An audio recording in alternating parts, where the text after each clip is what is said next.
Mattress, written by Matt Stanton, edited by Ronald Nicholson. A mattress used beyond its time is just a collection of springs and cloth from past service. Dead skin cells that wear away from nocturnal friction collect until the mattress grows heavy like an anchor, compared to its former self fresh out of the plastic. Much like one who is wronged, a mattress can never truly forget what has taken place against it. As Ashley shut the front door flustered, she turned to head towards the bedroom. John, why didn't you tip him? He carried it all the way from the street and set it up for us. John, speaking loud enough to carry down the hallway. I didn't have any cash on me. We shouldn't have tipped that creeper anyway. Where'd you get him from, the zoo?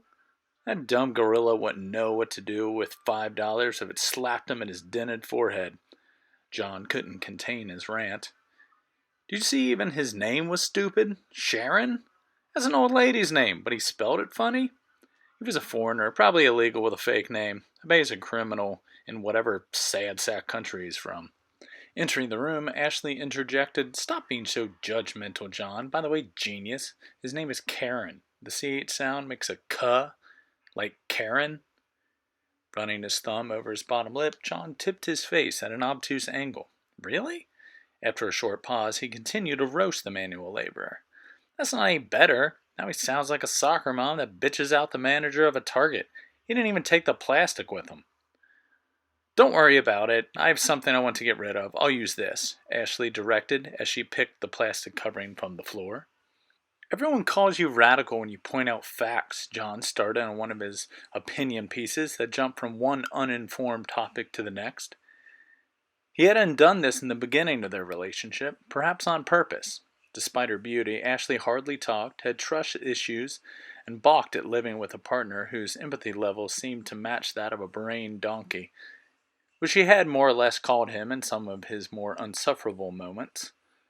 Those drunken diatribes, ruined dinners caused by his arrogance, that incident at her sister's wedding was truly memorable.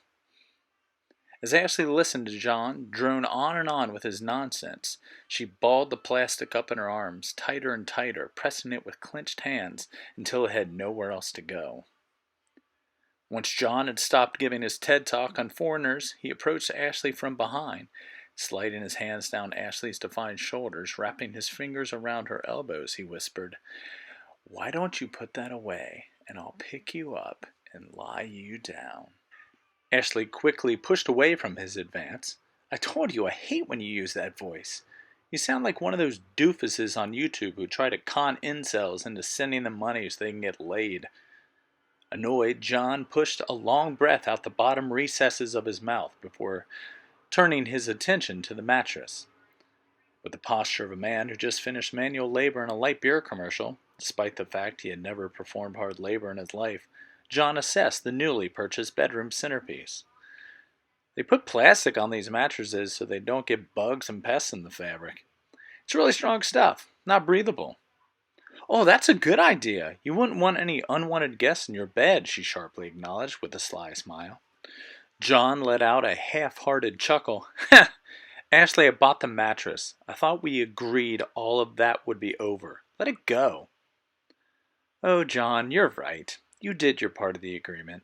I forgive you fully, Ashley snarkily grinned from the left side of her mouth. Pretending not to hear her, John snaked his way around the folded pile of polyurethane and headed down the picture-lined hallway. Framed photos were perfectly spaced 3 feet apart, except for the space nearest the living room. No picture could be found there, just a spot of spackle waiting to be smoothed over with sandpaper. Just to prove I've made peace with it, let me pour us a drink. I bought some Tullamore whiskey. I know that's your new fave, she offered. His tense shoulders dropped a few inches, and John nodded in agreement before he shifted his sights to the couch. Ashley was the superior drink mixer, very precise in her measurements, a practice that she learned from years of working in pharmaceutical labs. Both drinks were simple to mix. John's only had 3 ingredients. Ashley mixed herself some gin, maraschino, chartreuse, and lime, and served her green cocktail straight, while John's whiskey came on the rocks. Here you go, honey. She handed John his glass, then made her way to the other side of the room as he started pounding down the beverage. He always drank faster when he didn't want to discuss something. John was impulsive, while Ashley was far more calculated. Ashley floated to the vinyl record player on the opposite side of the room from the couch. She tapped her fingers over each record sleeve, looking for the right soundtrack for the evening. After selecting a classic album from The Clash, she dropped the needle down, creating the signature pops, made from slight layers of dust that had collected on the record grooves. The smooth tones filled the void left in the room, but it didn't seem to break through the underlying tension. Moments later, Ashley tilted her chin up, and her left cheek rose to expose a pearly white canine tooth as she heard the crash of glass on the wooden floor. John's body suddenly jerked uncontrollably. His face swelled, and a frothy white discharge projected out of his mouth, leaving a growing puddle upon his chest. Ashley released her tightly wound hair bun, her dark hair loosely cascading down to her fit shoulders. With a pivot back towards the couch, she cooed, "Funny, John. Tullamore was the first clue there was a problem, so it only seems fitting that it should be part of our solution." She smiled like a jackal. John desperately tried to struggle forward, but it was like some invisible rope was tethering him to a seat. "I've known you for almost a decade, and never once saw you drink the hard stuff.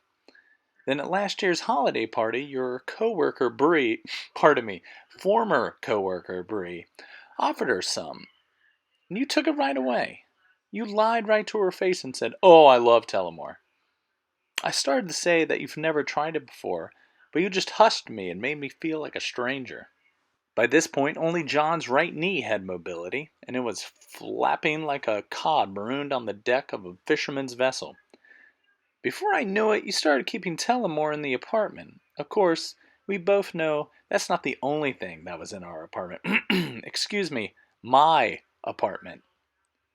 So I started thinking of ways to change our arrangement. I conjured up lots of plans, but none of them were perfect. I knew I had to get you off your feet because the last time I tried to break this off, I got that nice hole in the wall," as she pointed at the damaged hallway.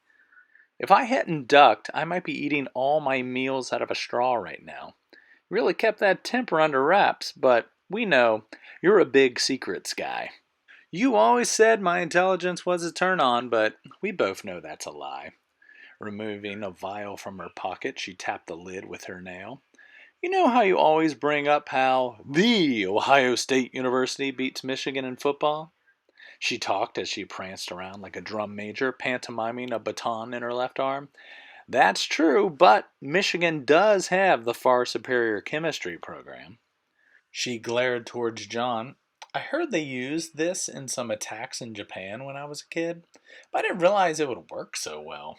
When you work in one of the top synthesis labs in the country, it's pretty easy to get what you need. Of course, you wouldn't know that because once I got that big pay raise, you stopped asking me how my day was when I got home from work." John's eyes were now two foggy lamps that peered towards his captor. The tidal waves of labored chest movements had calmed and become more purposeful, but his sea was becoming more and more shallow. Ashley knelt to lean into this dripping puddle of a person who she once thought she loved. "Now, I'm sure you're making up some BS story in your head about how you're the real victim here. And you know, for the first time, you're right. You are the victim.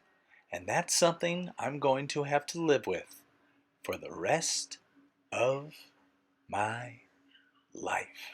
She drew out the words like the swing of a pendulum. "Isn't that how you say that? Your old line, every time I catch you lying to me?" How many times had John used that sentence to manipulate, to deceive, to distract Ashley from all his past discretions? Bree, Jasmine, that waitress at the diner? Who knew how many more? She turned and left the room for just a moment, returning with a plastic covering from the new mattress. The sound of rubber plastic filled the room like an evening thunderstorm. Incapacitated, all John could do was stare forward from his crumbled space on the couch. His posture slumping towards the right, he looked like a defeated scarecrow tossed by the wind. Beginning at his feet, Ashley started to enclose John in the plastic. The legs were easy, a simple tug did the trick, but once she got to the upper thighs and hips, she had to change her tactic.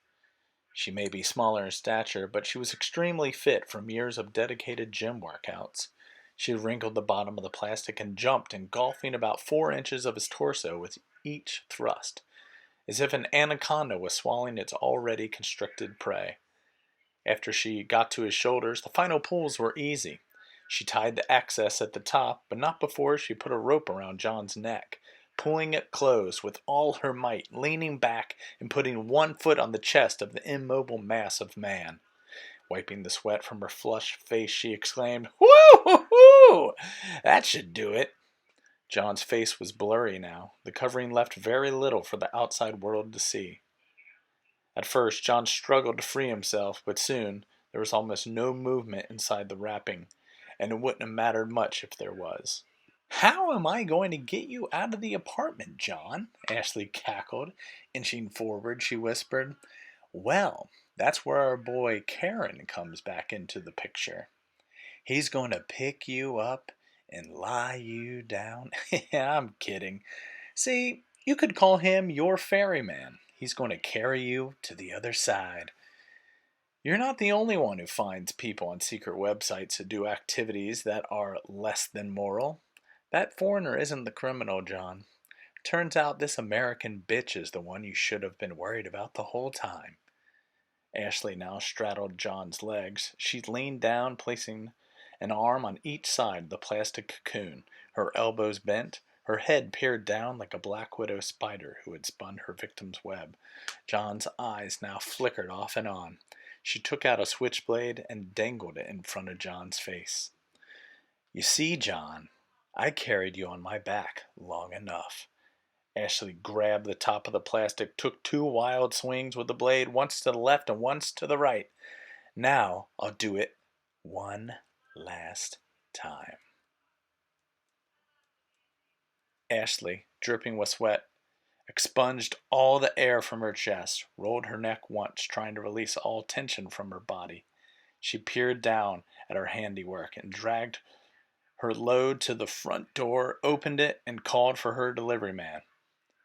"Please take this trash away, Karen," she directed, and the young man, in his black t-shirt and cargo pants, grabbed one end of the bundle and began to pull it down the hallway. Ashley watched as her troubles vanished around the corner, and she listened as the package thudded on every step. Ashley turned and closed her apartment door. She went to the drink cart and made herself a second helping of her new favorite mixed drink, aptly named The Last Word. She sat silently, listening as the final track of side one of combat rock, Straight to Hell, played its final melodramatic notes.